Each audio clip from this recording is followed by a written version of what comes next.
Hello ভাই। জি ভাই বলেন। আমি সোজা কথা বলতে পছন্দ করি, তাই সোজাই বলে দিচ্ছি। হ্যাঁ বলেন। গতকালকে আমি আমার গার্লফ্রেন্ডের মোবাইলে আপনার ছবি দেখছি। আপনার গার্লফ্রেন্ডকে? আপনার খালাতো বোন। আমার খালতো বোন নেই ভাই। তনু আপনার খালাতো বোন না?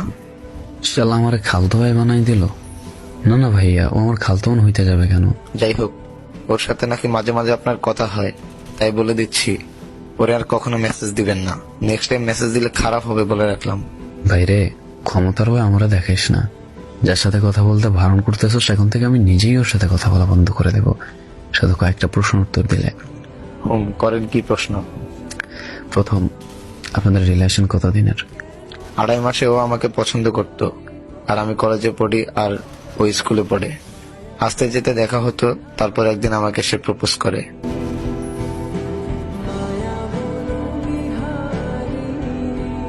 মাশাআল্লাহ। দ্বিতীয় প্রশ্ন, ওর সাথে তোমার তোলা কিছু পিকচার আমাকে দেওয়া যাবে হোয়াটসঅ্যাপে? হ্যাঁ অবশ্যই। তৃতীয় প্রশ্ন, ওর প্রথম কোনো ভালোবাসা আছে? না, আমি ওর প্রথম ভালোবাসা। তবে শুনছি আপনি নাকি ওর পছন্দ করেন, তাই মাঝে মাঝে অনেক জ্বালাতন করেন, তাই রাগ হয়ে মেসেজ দিলাম।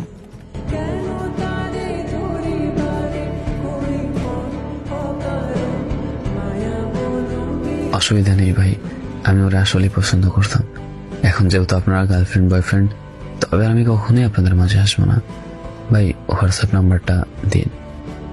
সন্দেহটা তখনই হয়েছিল যখন অ্যাক্টিভ স্ট্যাটাস অফ ছিল তার। আর বেড়ি মানুষ, তোরে বিয়ে করার টেনশনে দিনের পর দিন শুকিয়ে কাতর হয়ে যাচ্ছি, আর তুই অন্য ভাতার নিয়ে ঘুরতেছিস, মজা নিচ্ছিস। নিজের ভালো থাকার জন্য যে মানুষগুলো অন্যের ভালো থাকা কেড়ে নেয়, তাদের প্রতি আমাদের মন ভরা কিনা জন্মাক।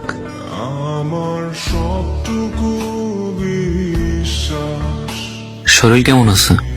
অসুস্থ শরীর আর কেমন থাকবে, যেমন থাকার কথা এমনই আছে। তোমার কি অবস্থা? আমি ভালোই ছিলাম, কিন্তু এখন খারাপ লাগছে। কেন, কি হয়েছে?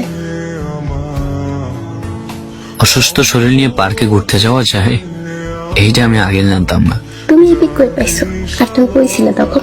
আসলে আমি বিকালে হাসপাতালে গেছিলাম, বড় আসার সময় রাতুলের সঙ্গে দেখা হচ্ছে। পরে বললো ডাক্তারের কাছে কেন গেছি, এই সেই ইত্যাদি। রাতুলটা আবার কে?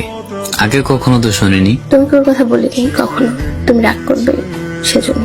আমার কলেজের ফ্রেন্ড, একসাথে পড়ে। দিনের পর দিন মিথ্যা বলে যাওয়াটা হয়তো তোমার রক্তের সাথে মিশে গেছে।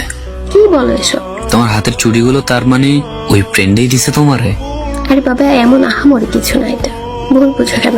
ও জাস্ট ফ্রেন্ড হয়। তাছাড়া তুমি তো জানোই আমি তোমাকে কতটা ভালোবাসি, আর তোমার সাথে কথা না বললে আমি ভালো থাকতে পারি না। তুমি বুঝো না? আমার তো বোঝার প্রয়োজন নেই, তোমার হাতে থাকা চুড়িগুলো এখন ভিডিও কলে এসে ভেঙে ফেলবে। আজও এমন ব্যবহার করলে কিন্তু আমি আর অনলাইনে আসবো না। আসতে হবে না, যা বলছি তাই করো, নয়তো আজকের পর থেকে আর কথা বলবো না। যা ইচ্ছে করো, আমি আর অনলাইনে আসবো না। অনলাইনে না আসার অজুহাত দিয়ে কয়দিন? হোয়াটসঅ্যাপে তো ঠিকই ভাতারে আদর দিবা, চিনা হয়ে গেছে তোমার আমার। আল্লাহ হাফেজ। আর অনলাইনে আসলেও আমাকে এসএমএস দেওয়ার চেষ্টা করিও না। তোর মতো মাইয়া লাইফে থাকার চেয়ে না থাকাই অনেক ভালো। যা ইচ্ছে বলো, এখন নতুন কাউকে পাইছি তো, তাই ছেড়ে যাওয়া ছিল খুঁজো। হ্যাঁ, হয়তো তাই।